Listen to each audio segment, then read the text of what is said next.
Some family research, and I didn't know nothing about what went back down to the South. I knew from a long time ago. I had family that fought in the Confederacy from my father's side, and I didn't know much about it. So I was digging into records, and I was looking at all different things, searching a lot of different hours, and I came across some things that really give you a good glimpse as to what life was like during the war between the states, Civil War in the South. Because, one thing is when Sherman had his march to the sea, he actually, he took all these provisions, he took all these horses, he took this, he took that, he did all this stuff.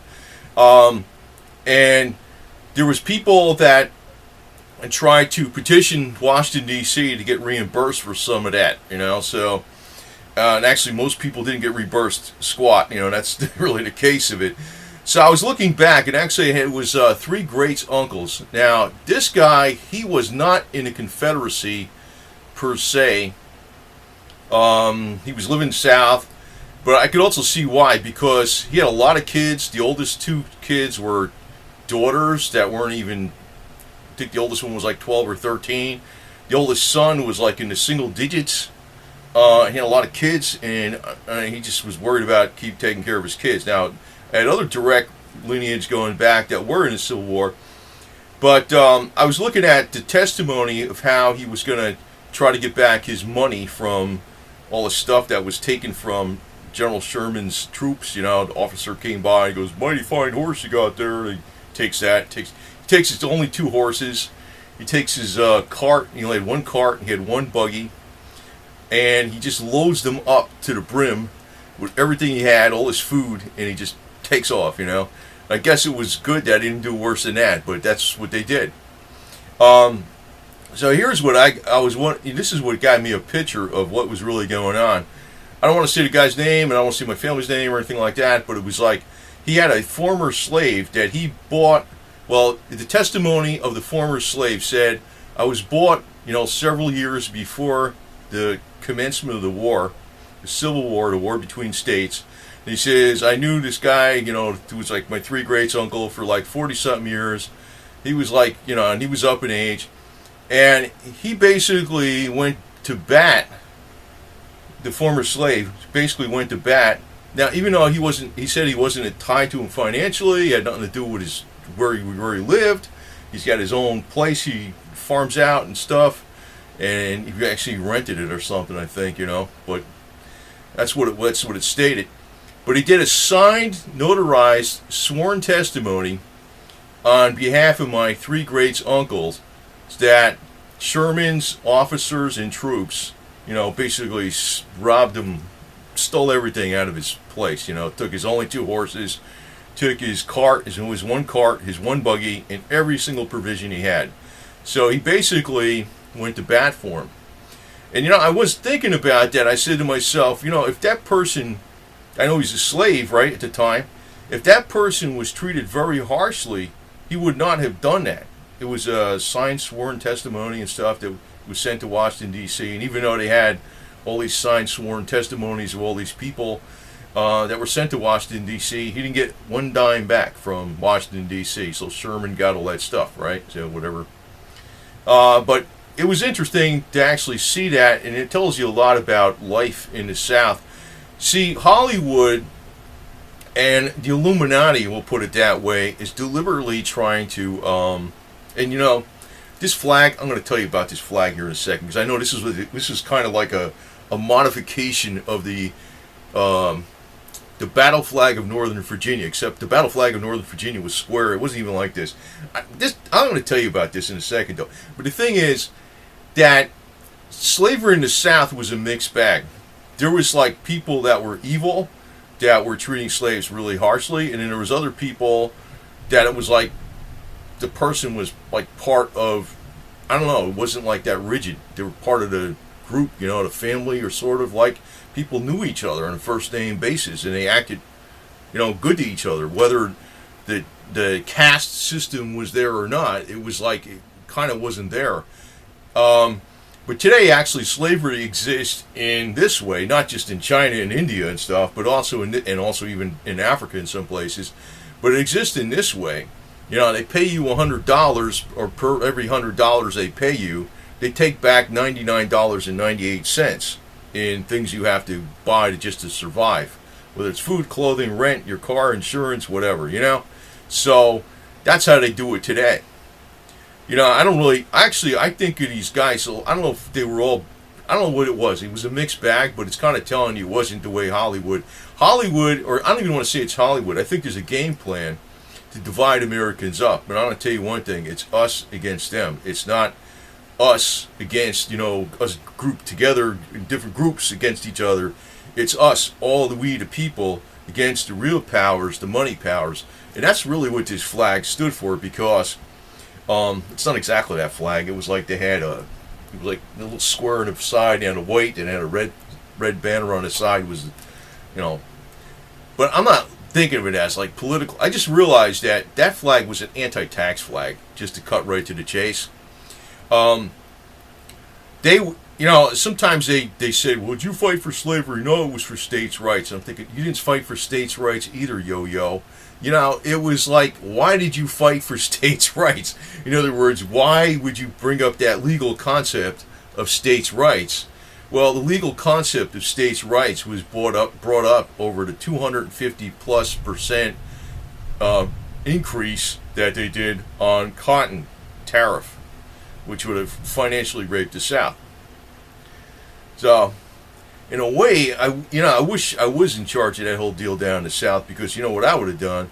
I would have freed all the slaves years before all this bullshit happened, and they wouldn't have been able to pull this bullshit racial issue stuff the way they're trying to put today about the South, because if blacks and whites were all working to survive off of agricultural land in the South, and the administration under Abraham Lincoln decides, to raise the taxes over 2.5 times, plus add other agricultural items besides cotton to the tax rolls. Well, anybody that was working to survive in the agricultural field would have revolted against that crap, So I kind of look at this flag as actually, I know that people with the Southern culture of history and stuff, and they don't like calling it the flag of rebellion, but I call it the flag of rebellion. It was a tax rebellion.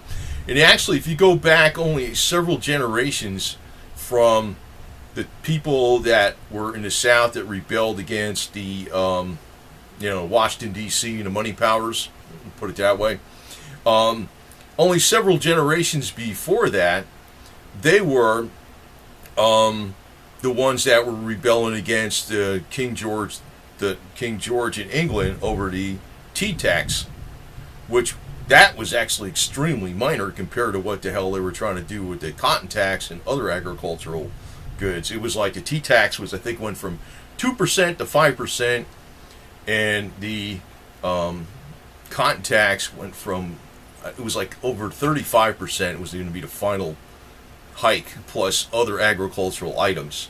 That was going to be that was the tax that was passed right like a couple months after Abe Lincoln got elected. Now that guy, Abe Lincoln, I'm going to tell you flat out, he was a politician opportunist to the max. That's really what he was. They make him sound like he was, I know he did the Emancipation Proclamation, but that was a thing he did only to get Northerners to fight on the side of the Union, because nobody was going to fight against the South until they said, well, it's to free the slaves. He was just he didn't do that initially. Actually, he was going to make slavery a permanent institution in the South. That's what Abe Lincoln was going to do. And there's a lot of stuff. Now, you do your own research on Abe Lincoln. The guy was a politician attorney of the same type that a lot of politician attorneys are today. They're just opportunists. That's all they are. So I don't want anybody to get offended by this flag, but I do understand that people have been this flag has been associated with hate groups too, but it's been associated with people that aren't hate groups, and largely it's not associated with hate groups. largely associated with a regional flag. I like the flag because it symbolizes not just like states' rights. I don't like give a shit about states' rights so much. Individual rights, your freedom to pursue your economic destiny or whatever the best you can do without being taxed to the hilt by the government to support a bunch of freaking attorneys and opportunist politicians. That's why I like the flag. Okay, that's how I look at it. Okay, I'm not telling you to look at it that way, but that's how I look at it. But I realize, well, some people always hated this flag, but then again, they always have propagandized exactly what happened in the Old South. It was a mixed bag. I was actually looking at, I was looking at the genealogy sites that have all the records on how many people had slaves. And most people in the South did not have slaves. And it's what it's in the records. It tells you, like, it says none, none, none, none, none, 0, 0. It's all blank. Then you'll see somebody has 5, and somebody has 1, and somebody has 8, or somebody has, and then it'll be all blank for a while, and somebody might have 18. But most people did not have slaves in the South. There was the people that owned slaves probably had more than one, but even that was a mixed bag. But as far as the treatment of slaves, it was probably extremely varied, because I was looking at the ages of the slaves, and I saw some very, very old slaves. Like, one was a 95-year-old woman in the early 1800s, and I was like, wow, she's outliving people today with all the best medical treatment in the world. And today, what we got coming up with the government health care, that woman would have been put on, well, you're getting too old, tough shit, the hell with you, right? The way they're going to be doing things today. Seriously, man. The stuff we got coming up today, the type of things that are coming up today with all the controls with big corporations, is worse, far worse than what happened in the South in the 1800s and the 1700s. And I also want to remind people that the ones that actually brought the slaves in was the North. And Obama himself, President Barack Obama, he does not have American black lineage at all.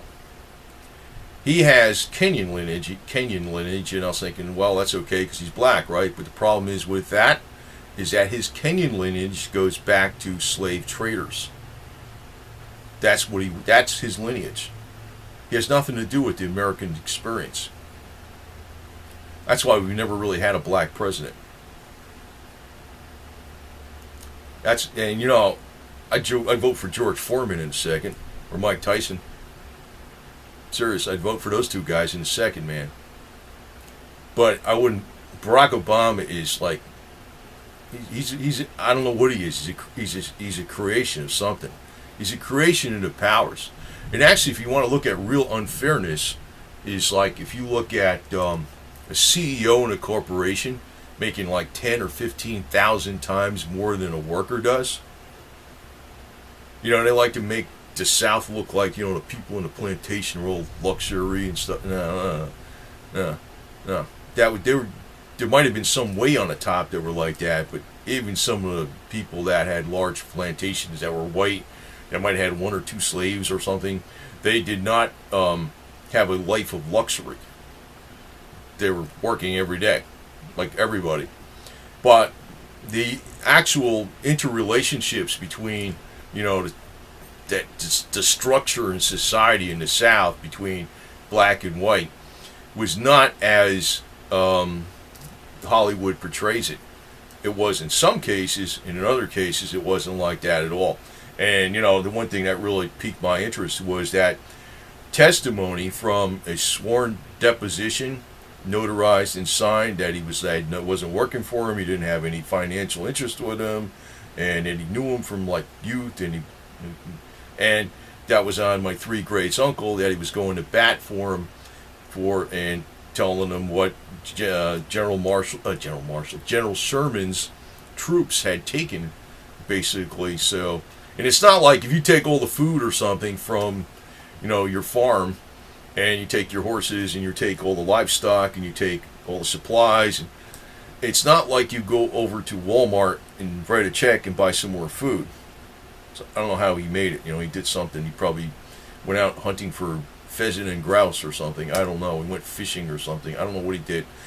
But, that's a severe situation. So, but that was a former slave that went to bat for somebody that was my three greats uncle, about saying exactly what, it was stolen from him. So, it tells you that it can't possibly be the way, it can't all possibly be the way Hollywood and the Illuminati game players that are dividing people up so they can control them, right? It can't all be the way they're saying it is. So I just figured I'd put this interesting tidbit of history out. I'm not going to post exactly the reference because I don't want to put my name and all this crap out there and stuff, but you can look up a lot of different things on genealogy sites, and it's a mixed bag. It's a mixed bag. It depends on who it was in the South. Some people are just rotten and some people are good. That's how it is.